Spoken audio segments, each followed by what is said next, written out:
تو مغرب کی نماز سے پہلے پہلے آپ جو قربانی کا ارادہ کرتے ہیں وہ اپنے ناخن کٹوا لیں، بال کٹوا لیں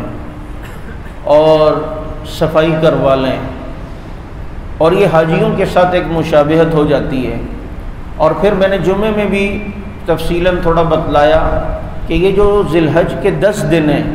اس کی راتوں کی عبادت بھی اللہ کو پسند ہے اور دن کی عبادت بھی پسند ہے۔ یعنی کہ اور راتیں تو ایسی ہوتی ہیں نا جن کی راتوں کی عبادت ہوتی ہے، شب قدر ہے، لیلۃ البرات ہے، لیکن یہ جو 10 دن چل رہے ہیں اس کی رات کی عبادت بھی اللہ کو پسند اور دن کی عبادت بھی۔ تو بھائی موج مستیاں تو سال بھر لگی رہے، لیکن جو سیزن کا زمانہ آتا ہے نا، نیکیوں کے سیزن کا ٹائم، اس میں کمایا کریں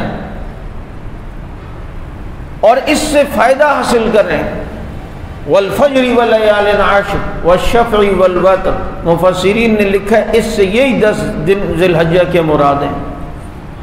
کہ دن کو ظہر کے بعد بھی عبادت کچھ زیادہ ہو جائے، چاشت کی پابندی ہو جائے، اشراق کی پابندی ہو، ظہر کے بعد کچھ نوافل ہو جائیں، رات کو بھی کچھ تھوڑے بہت زیادہ ہو جائے، 2-4 ہی بھلے ہوں، اپنی روٹین سے تھوڑا ہٹ کر 2-4 ہی کر لے، زیادہ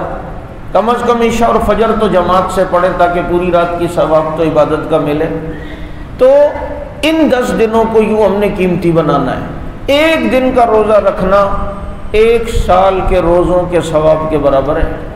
اور جو 9 تاریخ کا روزہ آئے گا، عید سے ایک دن پہلے کا جو دن ہوتا ہے عرفہ کا دن، اس میں ایک دن کا روزہ 1 سال اگلے اور 1 سال پچھلے گناہ کو معاف کر دیتا ہے۔ تو لہذا ان دنوں کو قیمتی بنائیں، جن پر اللہ نے قربانی کو واجب کیا ہے اور صاحب نصاب ہیں، وہ دل کی خوشی سے اللہ کی راہ میں قربانی کریں اور فراغ دلی کے ساتھ۔ آج ہم دیکھتے ہیں نا، یہ مجنو جو گلیوں میں گھوم رہے ہوتے ہیں، یہ کسی کے لیے گفٹ لیتے ہیں، حالانکہ ہوتا کنگلا ہے، سم بھی ابا کے نام پہ نہیں، ابا کے نام پہ ہوتی، اپنے نام پر نہیں، اور اسے بھرم ایسے دے رہا ہوتا ہے میں تجھے یہ دلا دوں گا اور یہ دلا دوں گا، باتیں کرتا ہے کروڑوں کی دکان ہے اس کے پکوڑوں کی۔ اب یہ قرضہ لے کر کسی کو گفٹ دیتے نا، آگے سے وہ مسکرا جائے یا تھینک یو، اس کو قرضے شرزے کسی چیز کی ٹینشن نہیں کرتا، بابا قیمت نکل گئی۔ اللہ کو خوشی سے دیا کرو کہ بس وہاں سے مسکراہٹ مل جائے تو معاملہ بن گیا،